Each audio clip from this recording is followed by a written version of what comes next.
On this episode, we give our WWE Night of Champions predictions, discuss New Day's Table for 3, Nikki Bella retaining, WWE 2K16, your questions, and tons more right now on Byte That.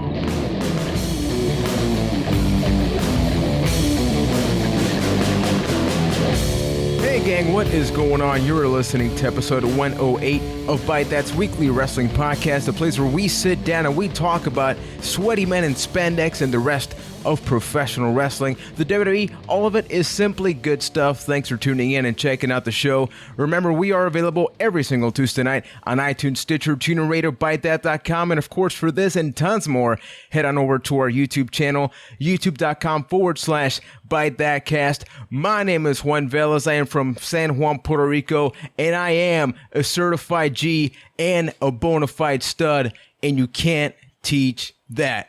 And that right there, from Winnipeg, Manitoba, Canada, is Keith Poshik, and he's 5'7", and you can't teach that. Hey. What?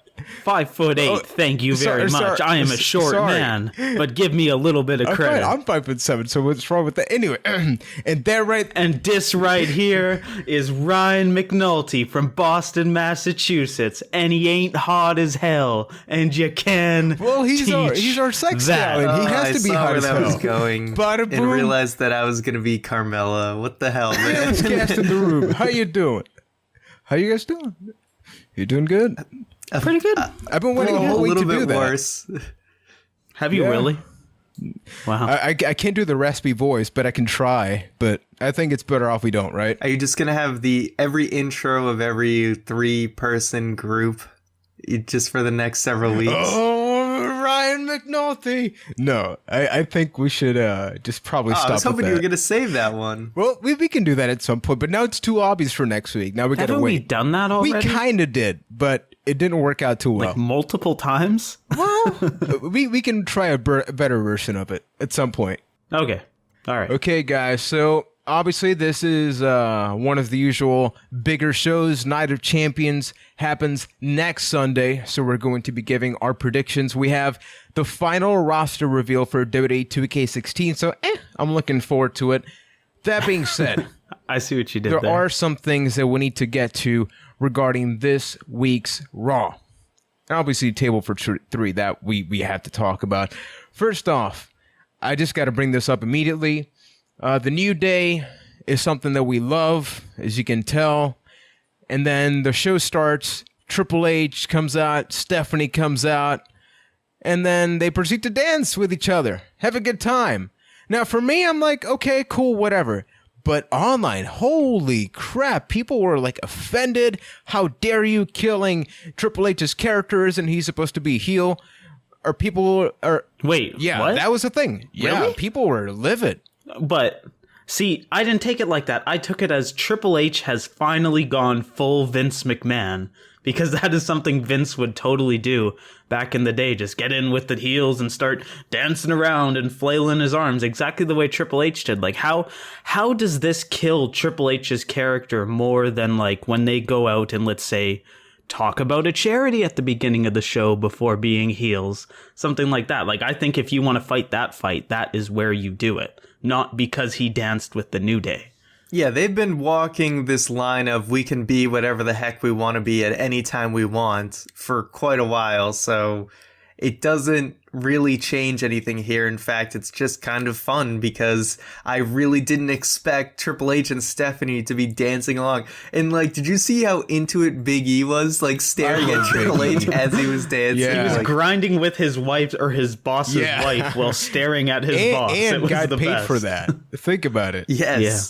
Indeed. How great is that job, man? Yeah, I mean, we'll get to that in the Table for 3, but I got to say, for me, the only thing that, if we got to take any negative thing into this, is that WWE does have the tendency that when something's getting organically over, as we've talked in so many times now, they start to just become self-aware. They start to just completely incorporate that. Skynet becomes self-aware, and now self-destruction begins. Yeah, it's imminent. So I'm just hoping that they don't overdo this now. Like, hey, people like the New Day, so let's have everybody be with them. that's kind of the New Day's thing, is it not? Like, the difference between that and what normally happens is that the New Day plays up the fact that we're just going to do the same thing over again, and you're supposed to hate it. It's just that you like love it so much. Like, you love it. Like, you should hate it, but it turns out that it's so awesome that you love it, right?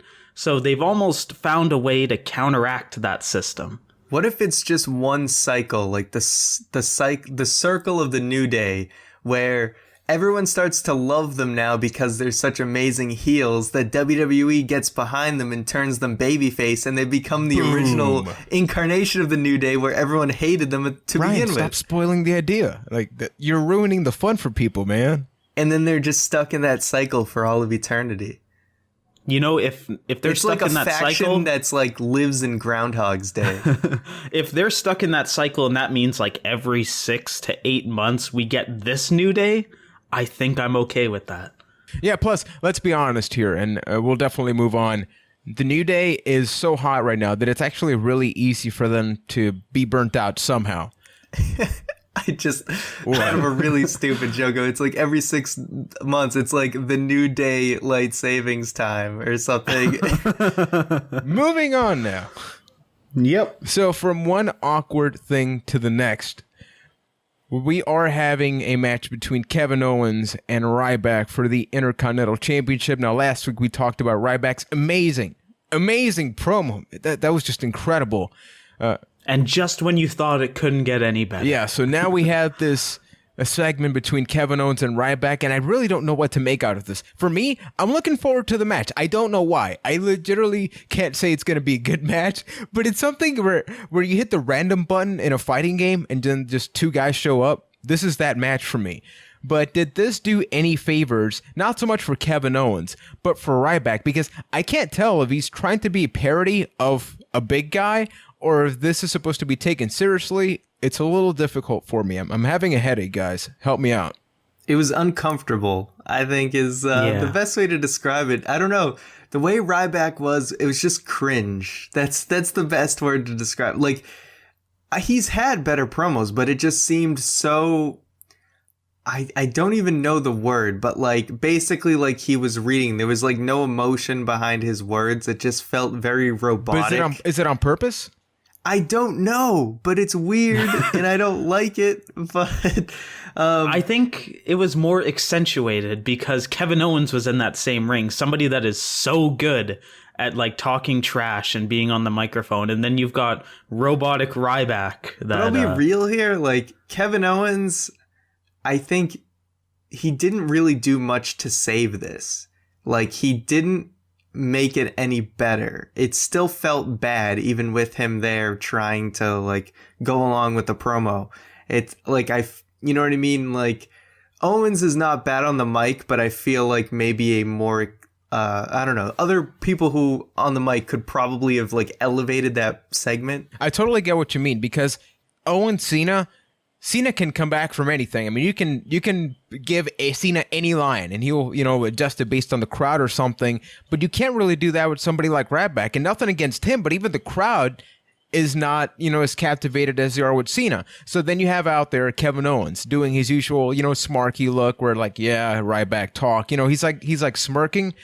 With Cena, that works because, once again, Cena can just adapt. But with Ryback, it just felt like a one-sided contest of, I'm Ryback, rawr, dumb promo, and Kevin Owens is just mocking him. Like, guess what? There's a good chance Ryback will beat you, so you mocking him doesn't actually make sense. It just makes you look really weak. So I don't think either one of them ended up looking good in that. And I'm just going to point out, this definitely goes with my theory that WWE's testing the waters. Like, we gave you Cena, you beat him clean the first time. Now let's see if you can take anybody else in the roster and make a storyline with them work. And honestly, I don't know.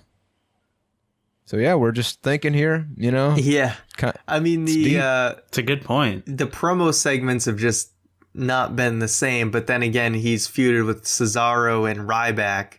So maybe he can't elevate another guy in a promo situation, but I mean, that's not as easy to do.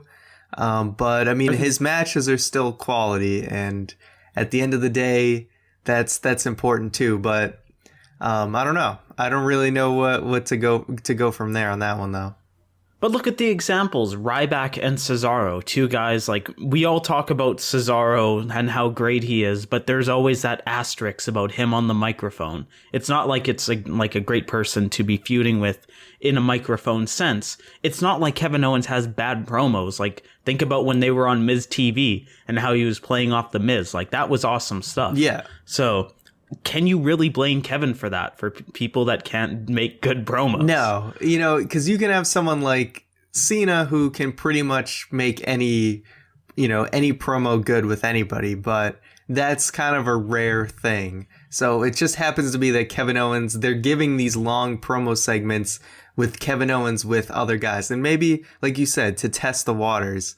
And obviously, like, so, people can't be miracle workers. It's tough with these Ryback promos. I mean, Ryback's definitely had better promos in his day.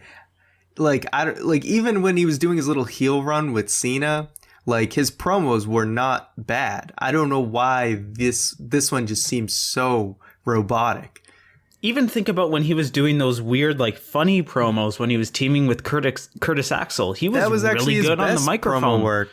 So I don't know what's going on here, how he's just this weird robotic big guy, but it feels off. Something that doesn't make any sense. I want to say quickly here is that, Ryan, you're saying robotic, right? But keep in mind, a couple of months ago, we had Ryback basically open up Raw saying, they're just giving me a mic and I'm going to tell you my story.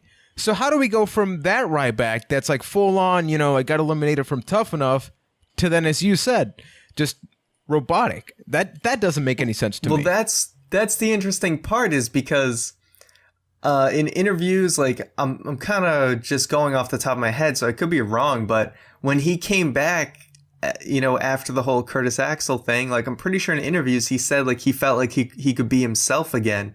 But the interesting thing is, I felt like Ryback seemed like Ryback was being the most himself than any other iteration, and that was, like, his best promo work.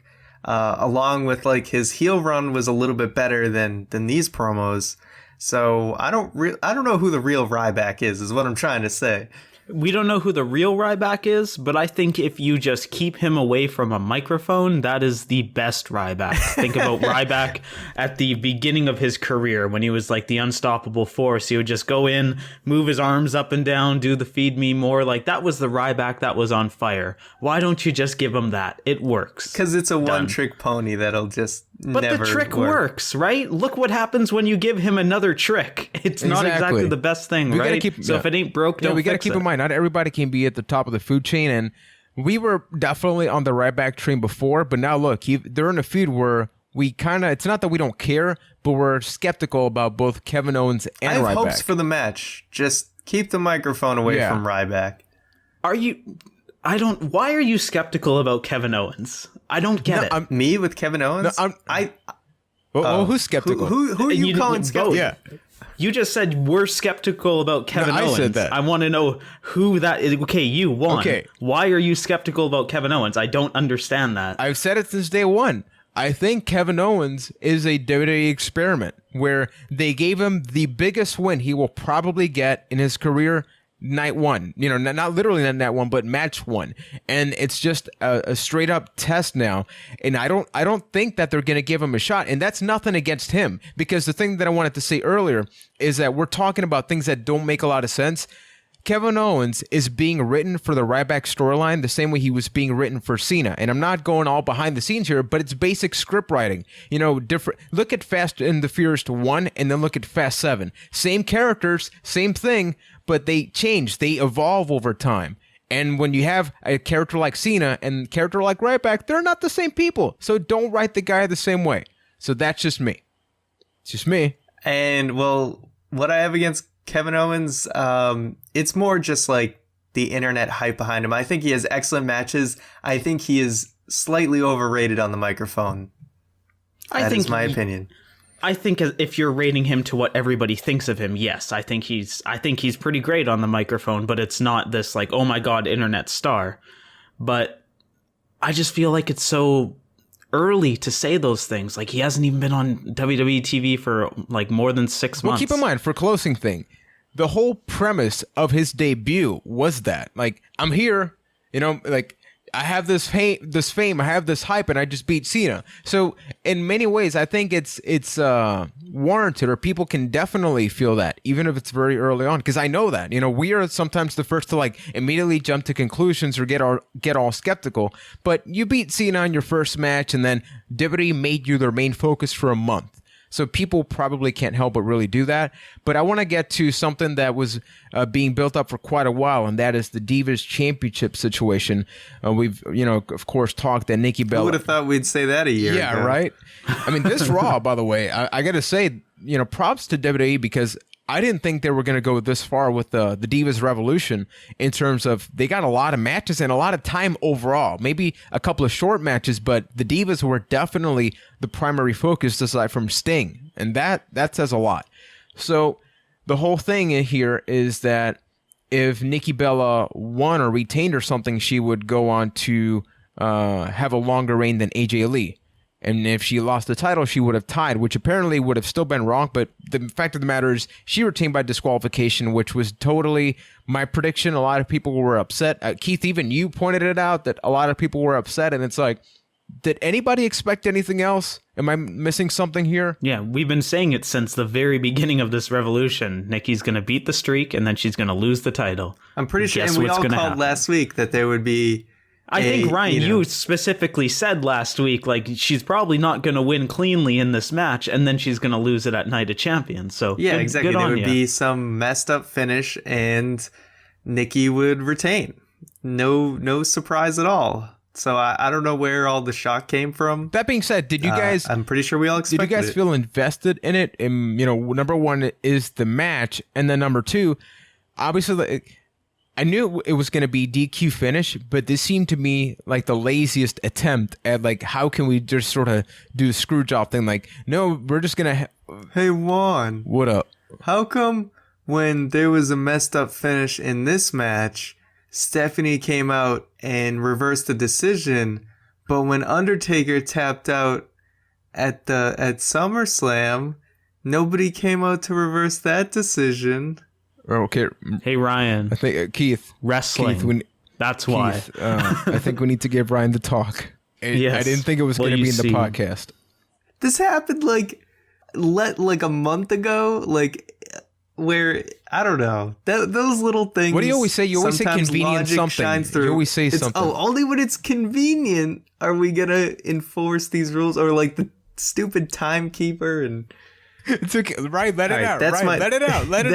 Let it out, man. Yeah. You can do it. It's okay. Just yell. Okay. Just do something. Right. I don't know. Right. Let it go. Let it go, Ryan. I want consistent storytelling in my life, but that's apparently too much to ask for if you're a wrestling fan. You, sweetheart, are barking up the wrong tree. Then we can watch some movies after we're trying. You want to watch Lord of the Rings? No. Not really. Damn. Okay. We will work something out. But yeah, so Nikki Bella, I want to just point out, this was way bigger than we thought. Even before recording the podcast, I don't know why, and I'm not joking. Like, every local newspaper here covered the fact that Nikki Bella is the longest reigning Divas champion. I don't know why. Like, am I missing something? This goes back to the whole situation of, like, there's this whole different demographic that's not us. But to that point, I haven't seen that since Taker lost the streak happen. What a strange sentence. Yeah, I don't know. I mean, I guess wrestling's just a little bit bigger over there because I didn't hear a peep over here. But no, same here. It might just be the whole women's movement in sports or whatever. But I mean, wrestling's a little different when they can just make things happen when they want to. But I think it's probably just kind of going in line with the whole trendiness of women in sports. And I mean, like, Nikki Bella is a pretty, let's say, mainstream figure because of Total Divas and stuff like that. So celebrity does something cool, headlines pick it up. So it's probably just one of those situations. Did you guys see that Divas picture that WWE tweeted out? Yeah, with the Rock. Like, the one with the Rock randomly in it. Diva! That was pretty great. Yeah, that was awesome. That's all. I had nothing else. I just wanted to say that.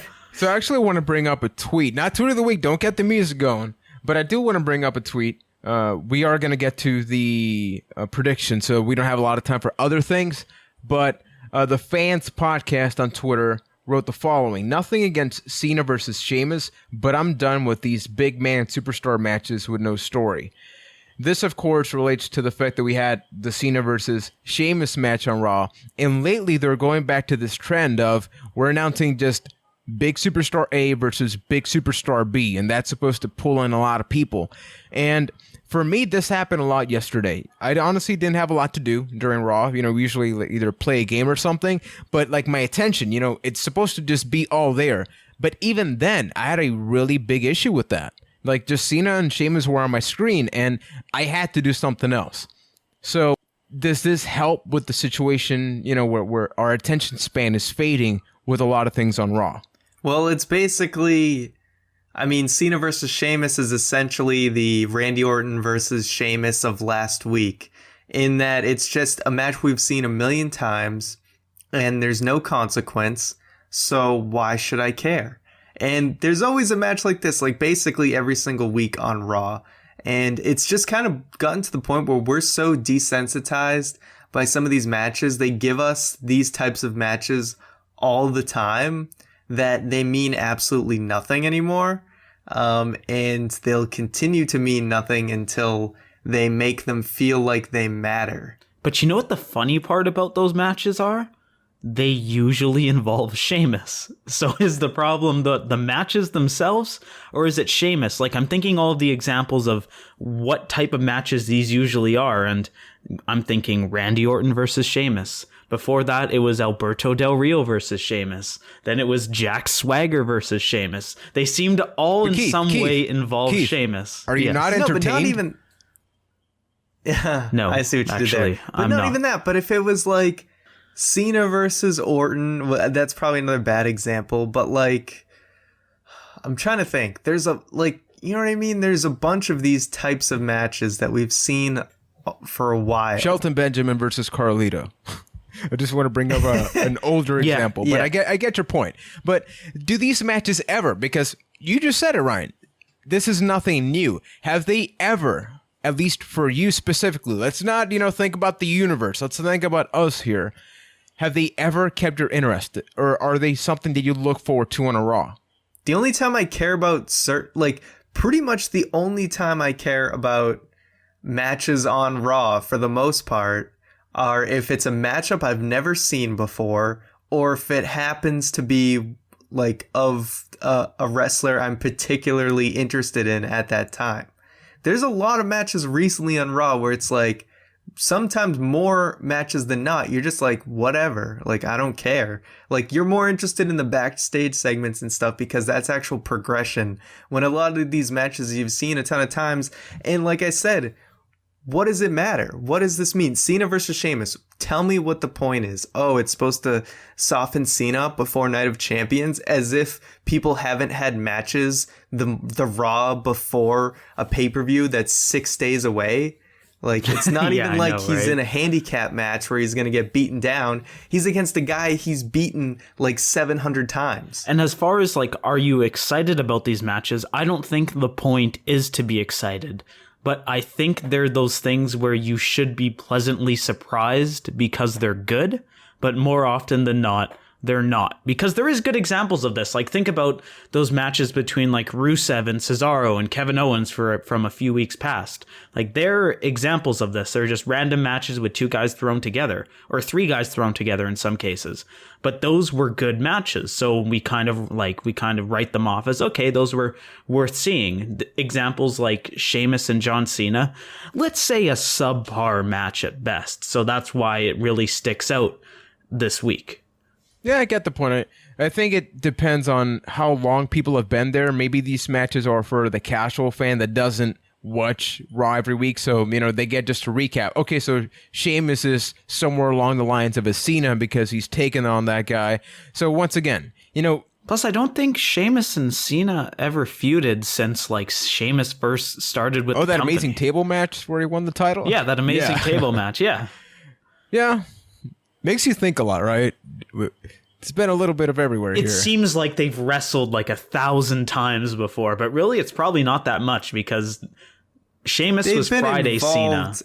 I know, and Sheamus has been a face for a while. I don't know. They've been involved a lot with each other, whether it's tagging or It feels any like of Sheamus that has stuff. been here forever, even though he's been here the least out of all kinda those has. guys. Well, compared to like Cena and everybody else, we seem to be more saturated with Sheamus than we are with Cena. And that's kind of weird to think about, really. It is weird, and it's 100% true. And I've been trying to, like, I always, like, I say basically every week, oh, he has great matches, but I just don't care about him. The poor guy, I don't know what he can do for me to care. Can we get you and him to, like, take him out on a dinner? I don't know, Ryan? because, like, I wanted to be into the heel Sheamus, and, like, it's definitely better than the other Sheamus, but I still don't care.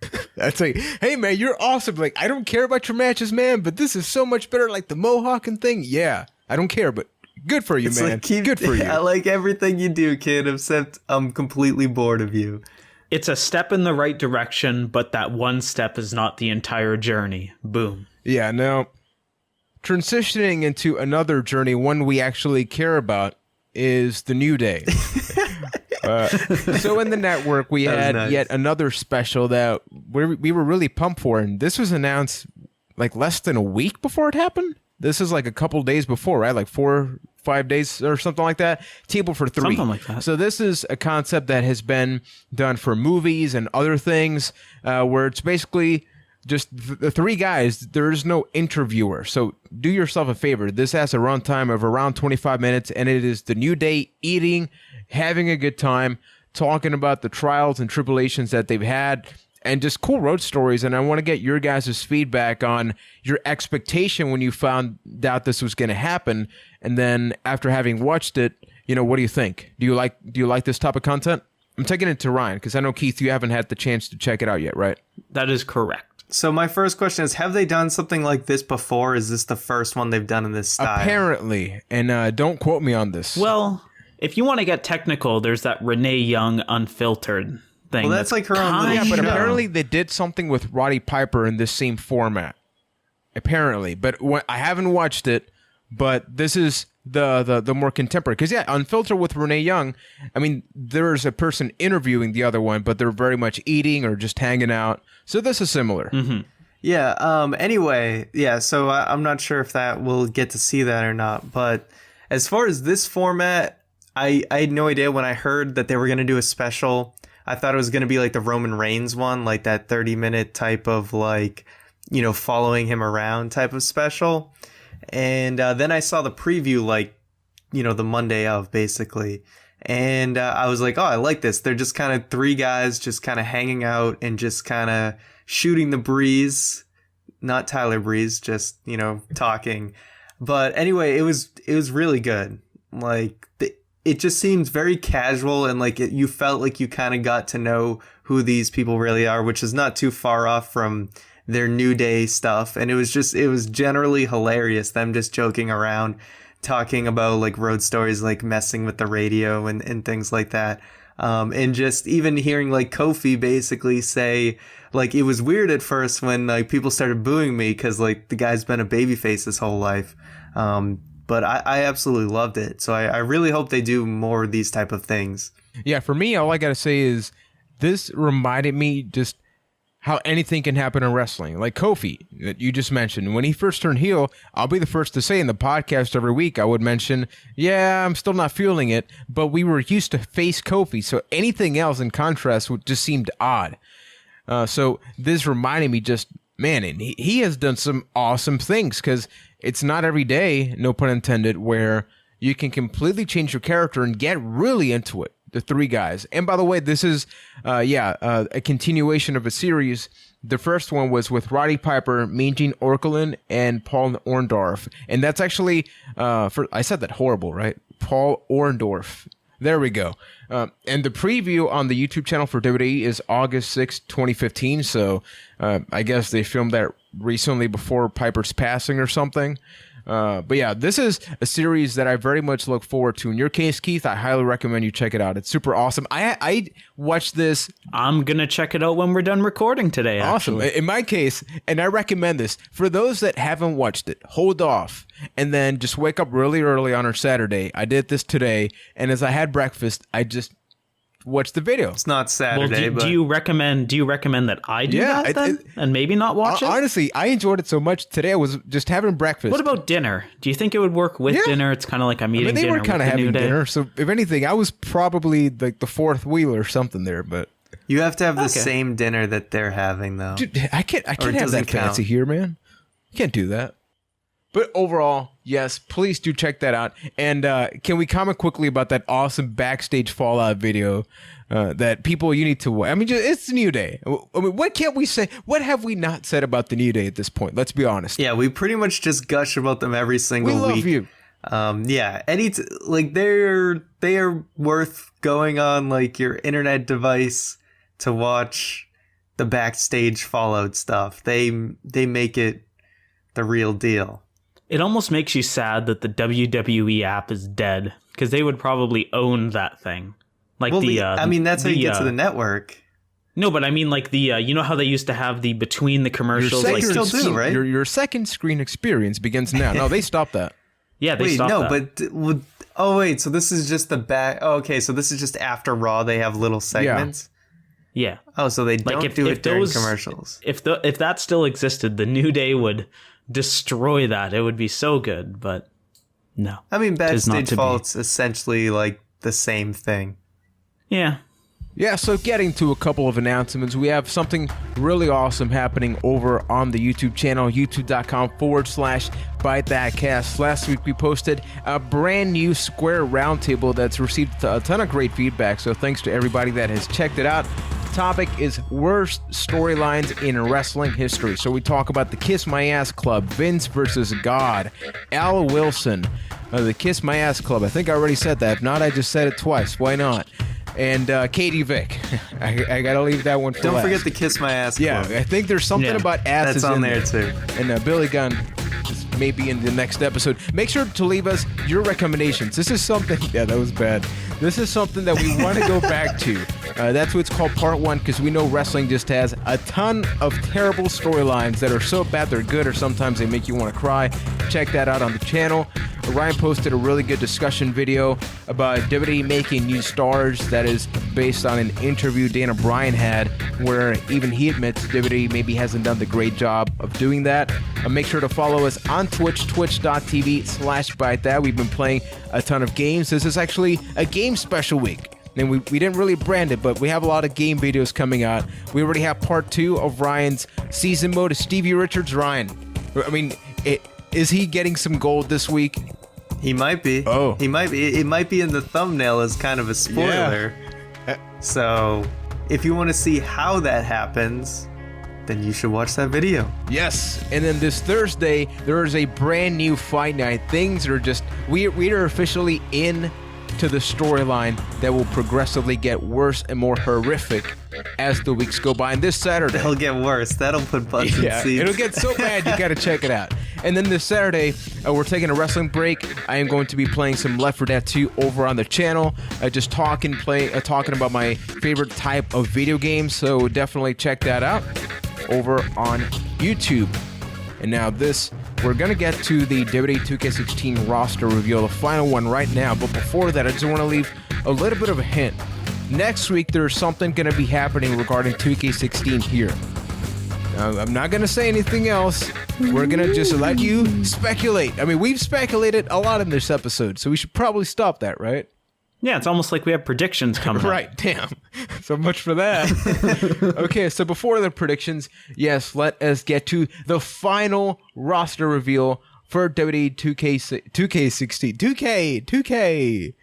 2K16. Okay, so you guys ready? We will run down all of them in a row. And then... We doing... Wait, my format, yes, right? all of them. Yes, your format. And then at the end, you guys will react in a singular, unified form. Okay. You ready, guys? Let's Keith, do you it. ready? It's the last one, so let's make it count, damn it. Okay, so we have Baron Corbin, Big E, Bray Wyatt, Brian Pillman, Colin Cassidy and Enzo Amore, how you doing? Jay and Jimmy Uso, Kofi Kingston, Connor, Mark Henry, Mikey frickin' Whipwreck, Ricky Steamboat, Rusev, Savio motherfrickin' Vega, Stephanie McMahon Helmsley, 1999 Sting, Blonde Sting, Stunning Steve Austin, American Badass Undertaker, Ministry Undertaker, Victor, and Xavier Woods. So they've announced over 120 superstars as of this. Maybe some will be DLC. Obviously, people are like Charlotte, Becky Lynch. Some people are missing, but overall, reaction, guys. That is a super intriguing list, and that makes me think that they're going to go way more into the Steve Austin showcase mode than I ever thought. Like, it seems like they're going to cover WCW and ECW. It sounds like they're going, like, everything Stone Cold related. Like, you'd think that the whole Brian Pillman means that they're going to do something Hollywood Blonde related. Yeah. And that's really cool. No, there's actually pictures of every single Stone Cold. There's like the Hogan ECW promo Stone Cold. Like, they are all in the game. That's pretty amazing. This is by far like the coolest section of the list, and no surprise they saved it for last. And also awesome that Big Cass and Enzo are in there. Like Mikey Whipwreck, obviously that's going with the whole ECW Steve Austin run. So that's really cool. Yeah, they actually posted Enzo and Kaz's entrance, so you can watch the full video. Animations, awesome. Voice work, I don't know what was up with Enzo, but there was something missing there. And who makes that crap? I know, right? It's the biggest problem with wrestling video games, in my opinion, where everything just sounds so dead and hollow, like especially the commentators. It's been like that since the beginning of time at this point. That's really what takes the realistic feel. Like, if they're going for realism, they should just not have any of that, because it just completely destroys the illusion. So that has been it for the roster reveal for 2K16. Once again, make sure to come back next week for some exciting announcements happening regarding that game. So without further ado, let us get to our Night of Champions 2015 predictions, sponsored by Byte, that wrestling podcast. That is us. That is a fact. Ryan's looking at me all funny. So let's get to the predictions. First up, enter the promo code. Enter the promo code. Enter the promo code Byte to get a free 0% discount on all of our merchandise. Yeah. To get a free download to this episode you're listening to right now. All right, let's do it. So first up, we have Nikki Bella defending against Charlotte for the Divas Championship. If Nikki gets counted out or disqualified, she will lose the title.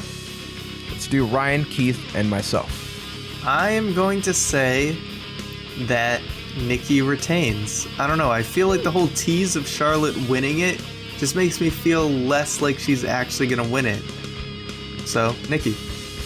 Yeah, I'm going to say after what happened on Raw, I think Charlotte's going to win it. I think it's time. The record's broken. Let's throw the Divas Championship a little more into the whole Divas Revolution thing.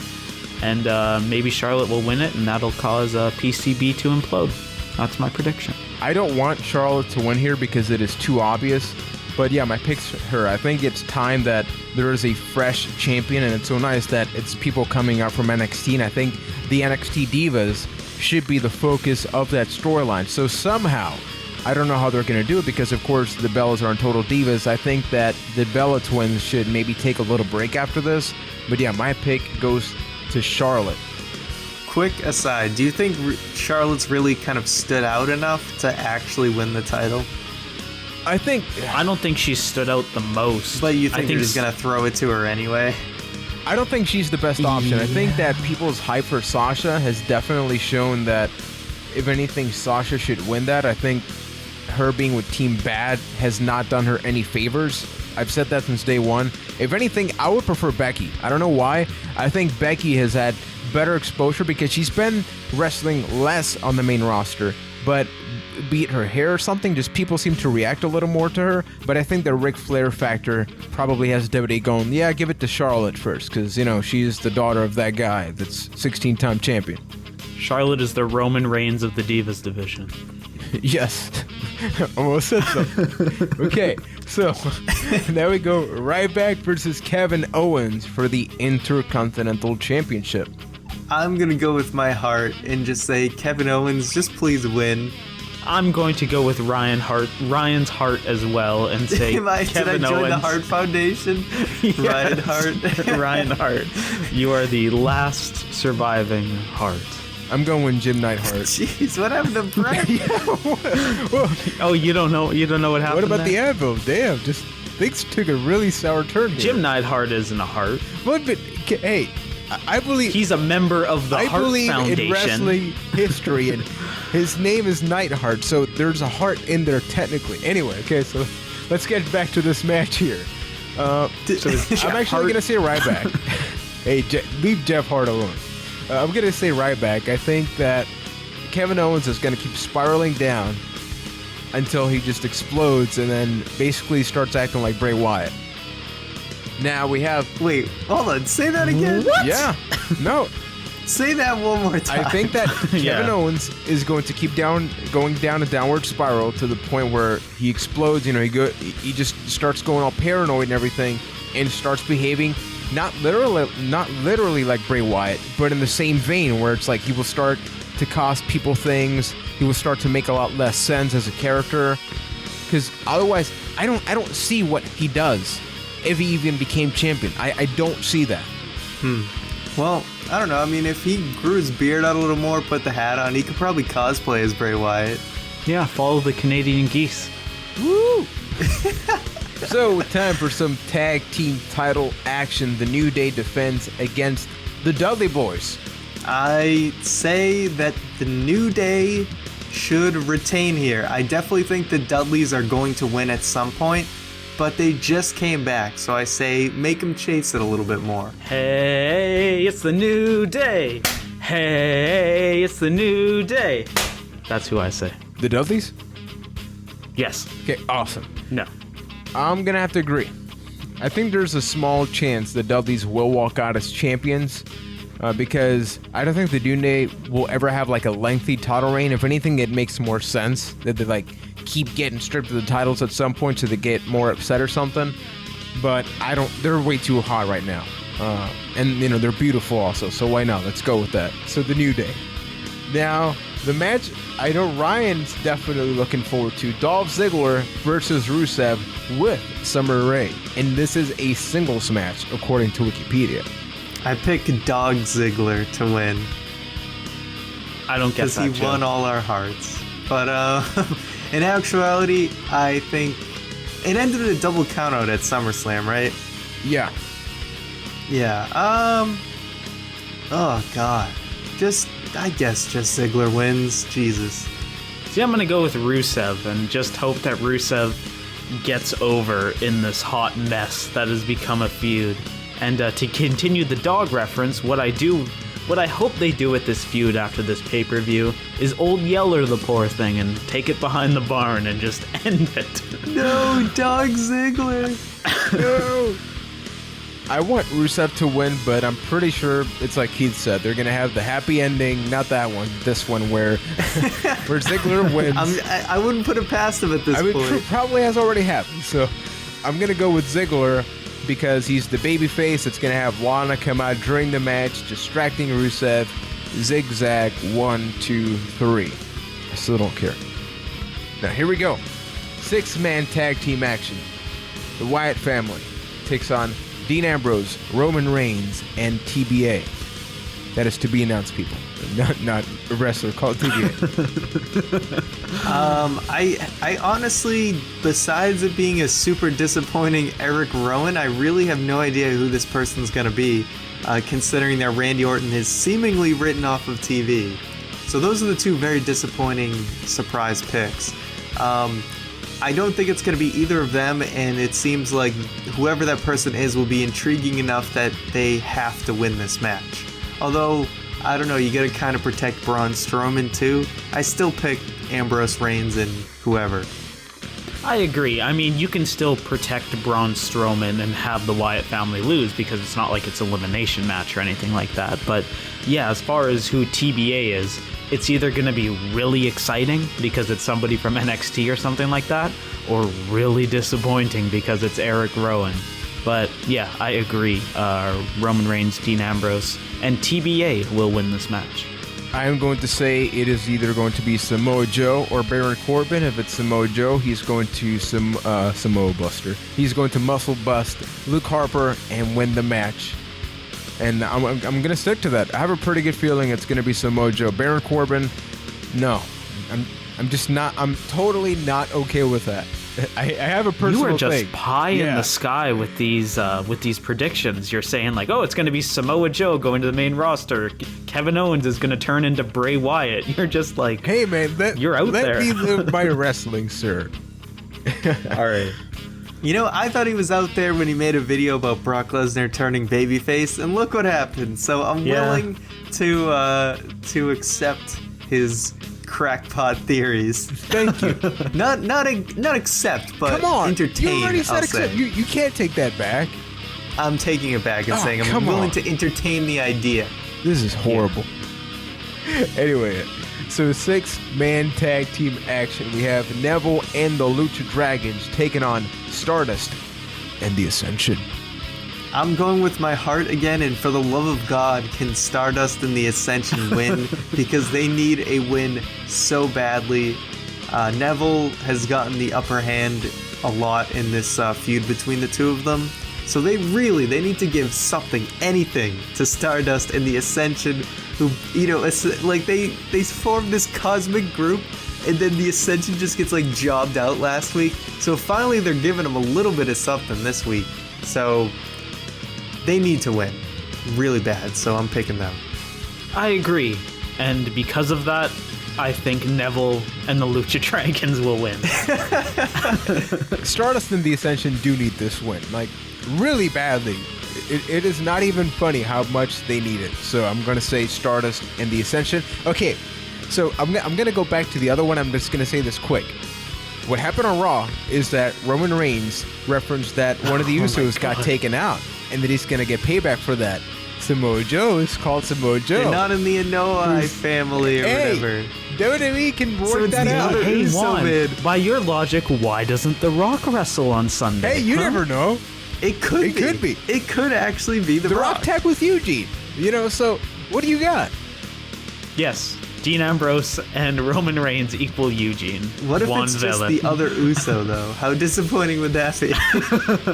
Probably worse than Eric Rowan, to be honest. That is a possibility. So let's get to the two bigger matches. First, the United States Championship match. Seth Rollins' first match of the night against John Cena. I get to stick to my my guns here and say that the downward spiral of Seth Rollins starts with this match. So I'm going to say that John Cena wins his title back. I agree with you completely. I think this is what we're going to see as match of the night. It's going to be a hell of a contest, but John Cena will come out on top, starting Seth Rollins' downward spiral. I actually think Rollins is going to win the match. He's going to have a dirty win. Here we go again. Let me do my theory. He's going to Okay. get a dirty win, and then Cena will attitude adjust him afterwards, weakening him, so then Sting can win the match. So I guess I've already spoiled who I think is going to win the next one. But yeah, World Heavyweight Championship match, Rollins versus Sting. It's interesting you have that theory, Juan, assuming that, I mean, I guess we'll get to you, but assuming he's going to work out with only the US title, which I feel like is the least likely scenario of all the possible combinations of things that could happen. But yes, Seth Rollins will lose to Sting. I don't anticipate a straight up clean finish. I can't really imagine a 56-year-old man just straight up beating a 29-year-old man. Someone on Squared Circle likened it to Chris Jericho in 1999 fighting Harley Race.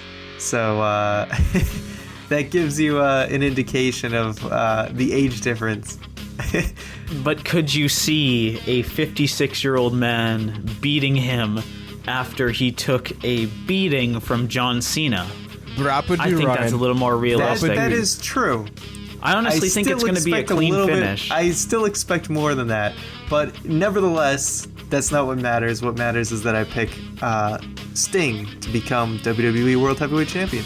Yeah, I don't like it. I'm still not comfortable with. Comfortable's the wrong word. It doesn't sit right with me that Sting is going to be WWE Ryan champion. has been preparing you. I know. talk about beating men. But I think Sting is going to be champion. I see Rollins losing everything, just a clean sweep, and this starts Rollins' downfall. Sting is probably going to beat him clean because Rollins is going to be worn out from the match beforehand. And yeah, it's gonna be a real bummer at the end of Night of Champions. It's going to be an interesting Raw, I guess is all I gotta say. Yes. The night after Night of Champions. So that has been it for our predictions. Make sure to stay tuned to next week's podcast. Did you even say your prediction? Yeah, Sting. Well, he said it earlier. Yeah, Sting. He said Sting. I just think it's going to be a case of Rollins is going to be really worn out, and then Cena. You think he's going to walk out as just the U.S. champion? Yeah. That's so weird. Rollins has been built up to wanting that World Heavyweight Championship. So if you just take out the U.S. one, as a doesn't that just like devalue the U.S. championship? And I think that's what. Hey, I'm not applying my logic here. I'm playing the logic I think WWE will go with. For me, yeah, I think it totally takes the U.S. title down the drain. But I think that Rollins is going to be like, yeah, I have this title, but I want that one. I don't care about this one. Oh, got to defend this one? No, I want to have that one. Once again, I don't agree, but it's what's probably going to happen based on my prediction. So now let's actually get to some of your questions. So, Mr. Poshik, take it away.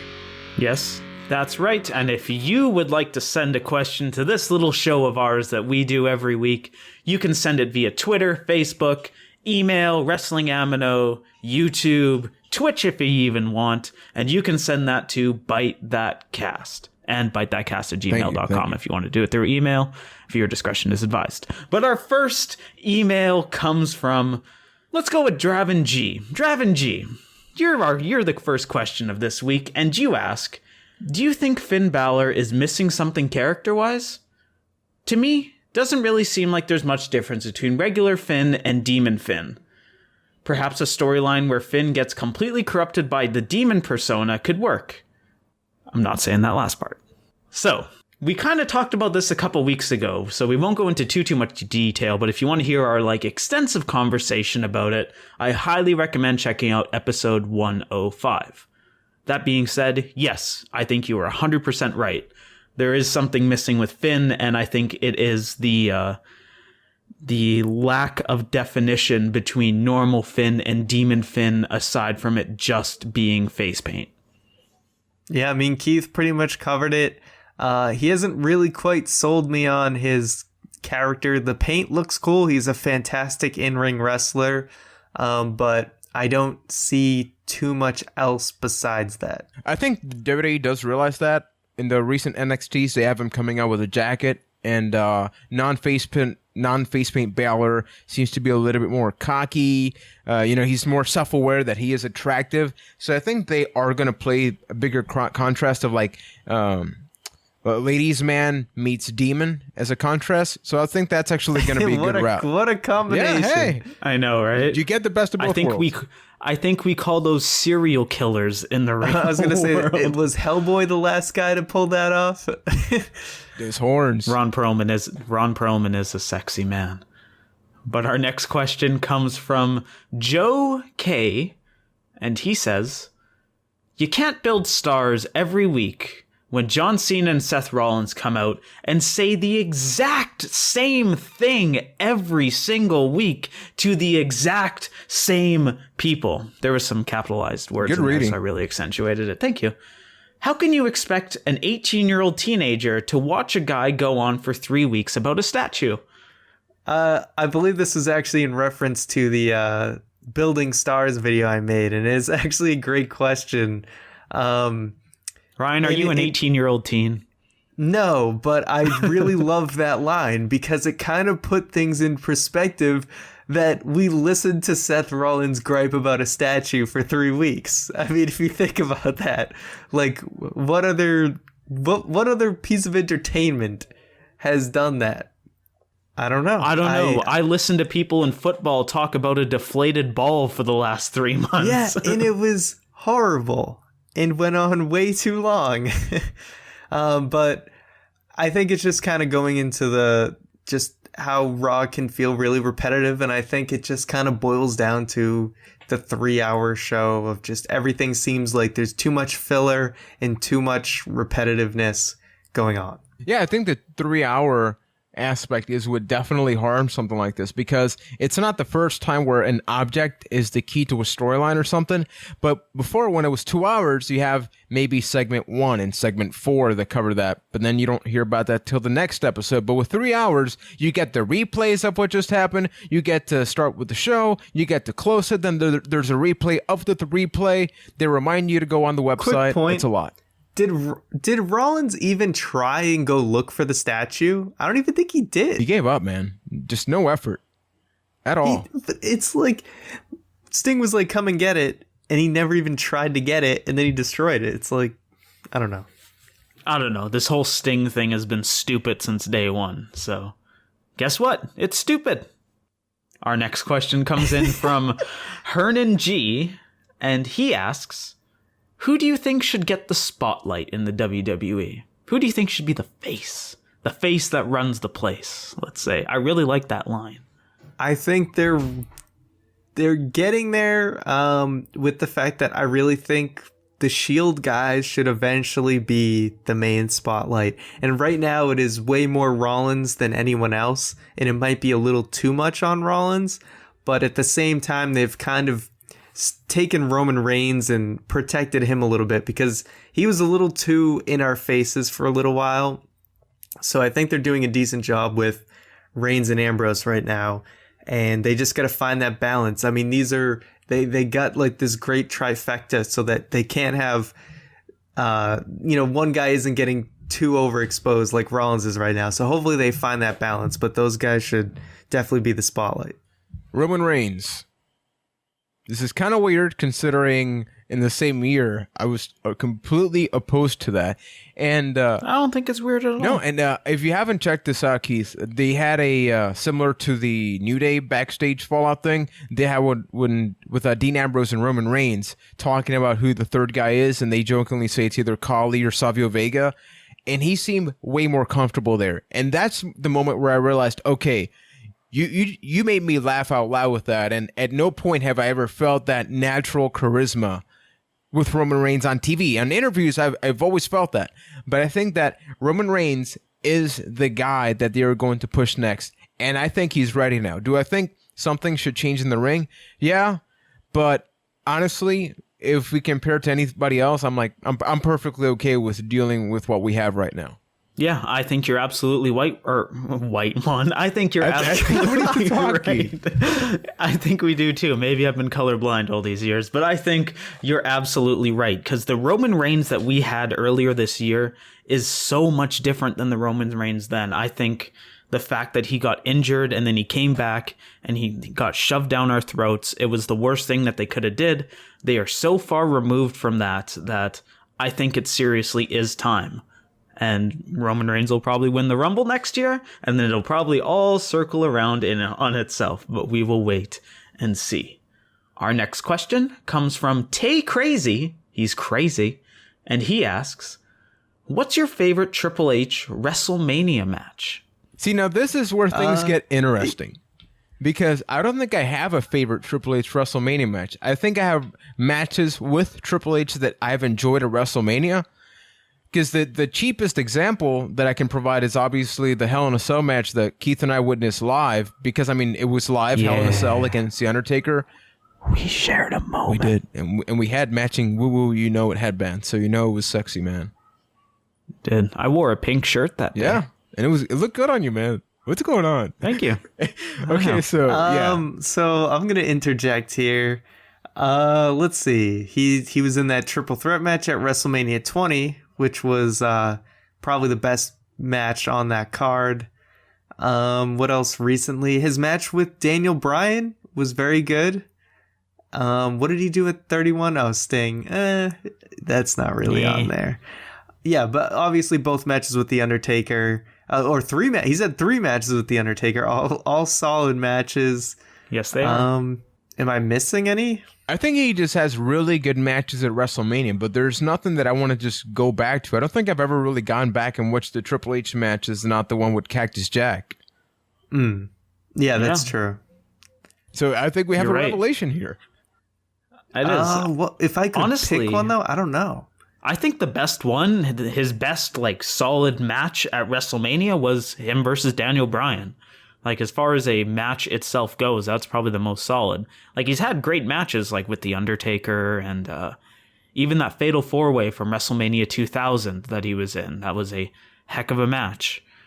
What else was he in? He had that match with Sheamus, which was all right, I guess. He had a singles match with John Cena one year, and then he's in a triple threat with Orton and Cena, right?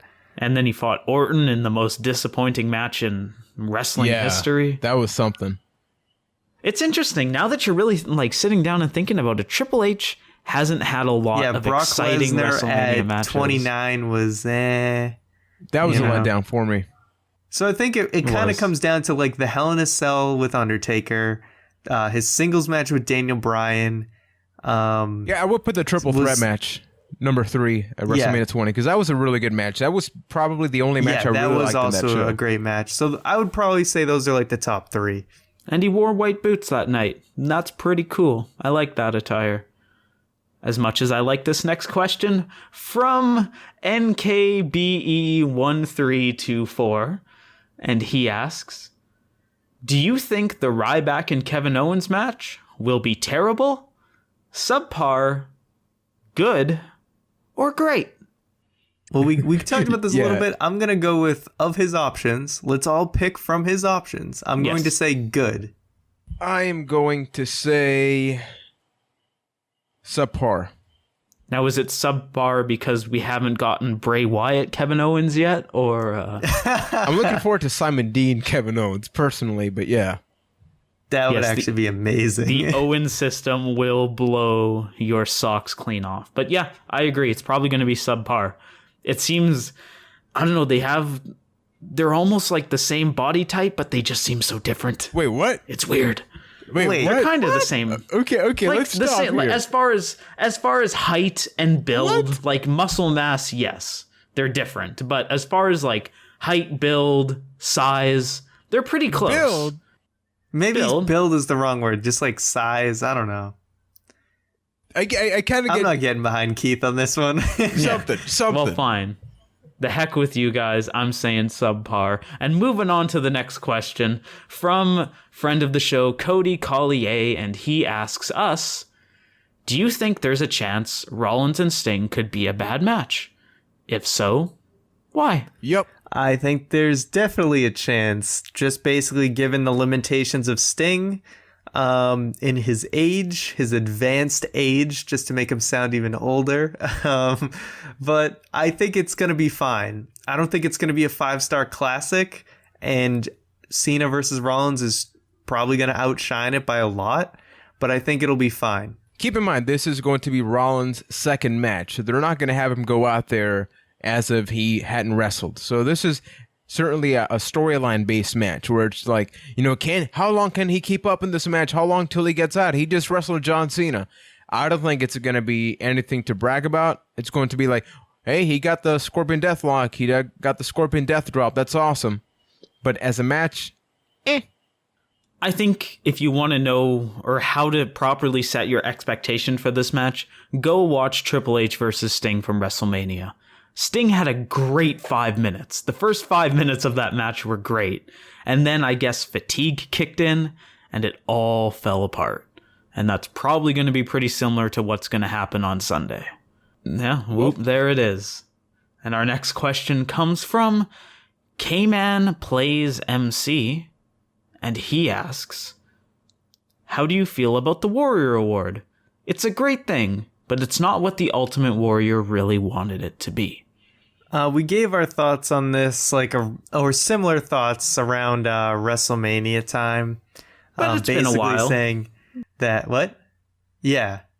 Well, I was just saying, because we've talked about this with, basically when we saw that they cut up Warriors, Hall of Fame speech to make it say what they wanted it to say. That being said, it still has, I guess, it still means well, I guess is the best way to put it. is that, like, even though it's not what Warrior would have wanted, I still think it's good. I just hope that the award is more broad than what it seems like it might be.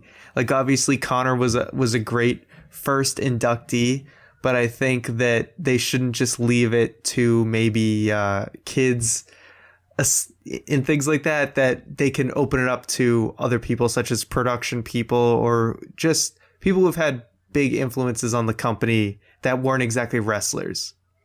I work in the mental health field, and I've done multiple outreach things in the community, and I don't think I should be a Hall of Famer. I don't think a person that has survived cancer should be in the Hall of Fame, because there's a shit ton of people, and I got to say that word here, that have overcome so many things in life that if that's the criteria, sadly Connor is not with us. So I'm not saying, like it's his specific case, but I think it's so wrong for WWE to just go and, number one, modify what the Warrior said, because the production people, Raw looks the same every single freaking week, and they are in a different arena every week, and it sounds the same, it looks the same, it's lit the same. That is something that should be cherished. That is something that should be acknowledged. Raw should be on fire every single week, but they somehow keep it together, and it's super impressive. It's an amazingly productive staff and everything, and the fact that they used Connor to gateway into everything else. Like, yeah, they've gotten funding for research and all that, and I think that's awesome. So I'm not taking anything away from that, because I know some people will be offended. I'm just saying, it's like, don't do this double standard, because what if there's another Connor, another kid with the exact same story, exact same scenario, loves the D-Bry, loves all this good things in wrestling, and also passes away. And is that the criteria that you need for the next inductee? Like, what is the double standard here? Or was it just convenience where, well, this kid was having the situation around WrestleMania, this happened, so let's do this? At the end of the day, and it's very sad, but it's true, is that it comes down to two letters, PR. It's a press thing, and I hate to say that, because we don't want to say anything mean about Connor, because that's not what it's about, but I think WWE's approach is just not exactly the right approach. Mm-hmm. The fact that they took the Warriors' words and basically turned it into revisionist history is really messed up. And what they're kind of doing with Connor is borderline exploitative, and it's really messed up. And I'm just going to point out something quick, because we're talking about the Warrior Award. Even Warrior himself, I've said it when we first talked about this, there's a lot of subject of controversy regarding, acceptance of gender and a lot of stuff right now. Warrior is not the guy you want to really bring up, because there's, once again, footage. That's a shady history. Yeah, there's shady history, and then you're naming a wing after him, and then you're doing something shady with that wing. It's like, okay, you could have just done that and not name it Warrior, and I would have been okay with it. But then to just capitalize on a person's death, modifying that, knowing that he also had a controversial past, come on now, there's better ways of doing it. It just seems so exploitative at every single turn. Feels bad, man. Our next question comes from Jack A, not the Canadian A, and he asks, what's been the best rematch for a championship in the WWE? Not the first time, but what has been the best second time? And this now we is really tough to think of off the top of my head. Like, one person won the title and then they get their rematch? I don't know. Or is it just the second time they've fought for the WWE Championship? Do we have a criteria? I have no idea. All right, well, let's just go with not the first title match they've ever had, so we'll keep it broad. All right. Oh, does anyone have an answer? I have an answer, but it's not for a title. But when it comes to great rematches, for me, really means a lot. And that is WrestleMania 19, The Rock versus Stone Cold. Like, that to me is the greatest rematch I think I've had. Not because the match quality was better, I think it was, but the story standpoint where we had Hollywood Rock, and you knew Steve Austin's career was basically ending. So I think all of that, and the fact that The Rock won that match when he's tried to win for so long, just made for a great story. So, and honestly, I can't really pinpoint a really good match that's a title rematch on the spot. I'm terrible at that. I'm just going to openly admit that and get that out of the way. I'll throw in just one of the all the other CM Punk John Cena title matches that wasn't the initial one at Money in the Bank. So like Night of Champions in 2012. I know their Raw match wasn't for the title itself. I don't know. I always just kind of pull from them when I can't think of anything else. It's tough to really think of like exactly rematches. Yeah. I'm not going to lie. I've got nothing.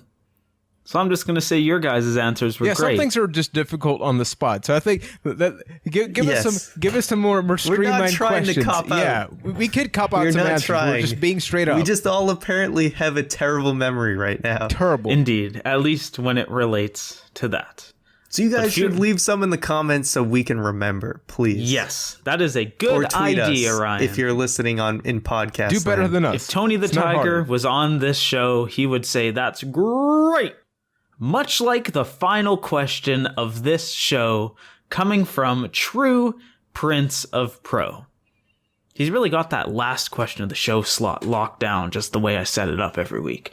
But nonetheless, he asks... Go for As we it. all know...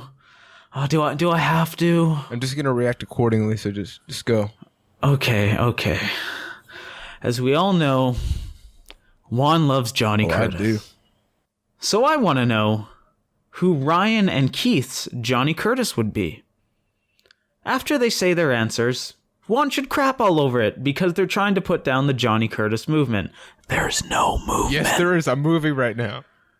You can't stop the Johnny Curtis movement. I can't stop what doesn't exist. Also, for a non-Johnny Curtis related question, I want to hear your guys' opinion on deathmatch wrestling. It's a legit good question, though. It is a really good question. But let's get through this other stuff. Who first. is your guys' Johnny Curtis? Honestly, currently on the current roster, I'm going to say Bo Dallas. I want to see all of the success in the world come to Bo. So do I crap on your thing now, or do I wait for Ryan's and then just equally crap on both? Or Keith, you pick. I don't know. Ryan, what's yours? I would pick Heath Slater. I think the guy is great and entertaining, and he just never gets his due. And now one, crap on Bo Dallas and Heath Slater. I dare ya. Okay, see, now with Bo, like, the dude needs to be in shape. Also, his hair is terrible. So, and that smile, you just want to punch him in the face and then just have him not be on television. So I think it's just completely stupid. And Heath Slater, I mean, with a name like Heath, I want to eat the chocolate bar more than I want to see him on TV, for crying out loud. I'd rather get some diabetes with 20 grams of sugar and 12 grams of fat from a bar than watching him in a wrestling match. So please just get him off my screen. Heath, I love you. I'm so sorry for that. That was really hard for me. So now what do we think about deathmatch wrestling? Can we put Johnny Curtis in a death match? I have not seen a death match, but from the images that I have seen, it doesn't look like something I would like to watch. Yeah, I've seen death matches. I am not a fan of them. I just don't. I get that there's an audience for that. I say that as somebody that lives in Puerto Rico that loves very violent wrestling. And it's just never been my thing. To clarify, you mean Puerto Rico loves violent wrestling and not you? Yes. Okay. Whatever I may have said wrong, Keith just corrected it. So I just wanted to clarify. Thank you. No, but yeah, basically that. I just don't like it. I've tried. I like hardcore matches, but there's a limit. Like even when Eddie Guerrero versus JBL, that match had a ton of blood. Even that was too much for me. I know that wasn't a death match, but that goes to show you like sort of like my bar of how far they can take something. I agree. Bluntly, I think death matches are stupid. And I think they're detrimental to wrestling as a whole. Because how is it talent to hit somebody with a bunch of glass and make them bleed all over the place? It just seems, I don't know, it seems like the lowest possible bar of wrestling. And if it went away tomorrow, I wouldn't bat an eyelash at it. Yeah, it comes down to the point where it's like, are we even watching entertainment or just like mutilation? It's pretty much mutilation, and it's disgusting. For that, we have bad storylines. You should be ashamed of yourself if you like. Exactly. No, just you kidding. damn whippersnappers, you and your death matches. So thank you, everybody, right. for the awesome questions. I'll do that part for you. Keep them coming. ByteThatCast@gmail.com. Do the social media thing. But I'm not going to say that. Ryan, are you ready to close out? Are you ready, man? Yeah, Juan, let's end the show, Close out the show, Ryan. Do it. So, hey, the show's over. If you tuned in this long, thank you very much for listening to another super amazing, epic, more adjectives than you 3D. can think of edition. 3D, yes. Byte that in 3D. Get your glasses ready. I don't if you're driving right now, I don't recommend you wear those 3D glasses though, because they do impair your vision. But anyway, yeah, one time I just like took a pair home when you're supposed to return them, so nobody called the cops on me. Aren't you a rebel? Yeah, I know, I'm such a little bad boy. I took the 3D glasses. But anyway, I'm supposed to be ending this show. So, hey, YouTube's a thing. We do that, right? So youtube.com/ByteThatCast. Hit that subscribe button before I hit you. I'm sorry, I didn't mean that. But please, if you haven't already, we just passed 3,100 subscribers. How cool is that? Anyway, this Thursday, Fight Night, man. We love Fight Night here at Byte That, and we hope you do too. It gets crazy. Yes, it does. It's just amazing. So just Like, watch that. You have no idea how crazy Yes. it gets. And there's It's only gonna one way get to find wild. out. Exactly. My Here Comes the Pain playthrough is up right now, and you can catch Juan's Left 4 Dead 2 Wrestling Break video this weekend. Of course, next weekend we're going to make a special announcement regarding WWE 2K16, so make sure to listen next week to find out what that is. Follow us on twitch.tv/Byte That. We like to stream several times a month, so make sure to hit that follow button. You'll get notified anytime we are streaming, and of course our social media, Twitter @ByteThatCast, Facebook at the same Byte That Cast name, Instagram Byte That, Wrestling M&O Byte That, you know all that jazz. Everything else you can go to bytethat.com, and hey, leave an iTunes review if you haven't already, because we do really appreciate those. We've gotten several more since we complained about the whole Jim Cornette situation. So anyone else who hasn't left a review, please do. It helps us out a lot. I'm going to shut up now. Thanks for listening again, and I'll see you next week. That is a closing.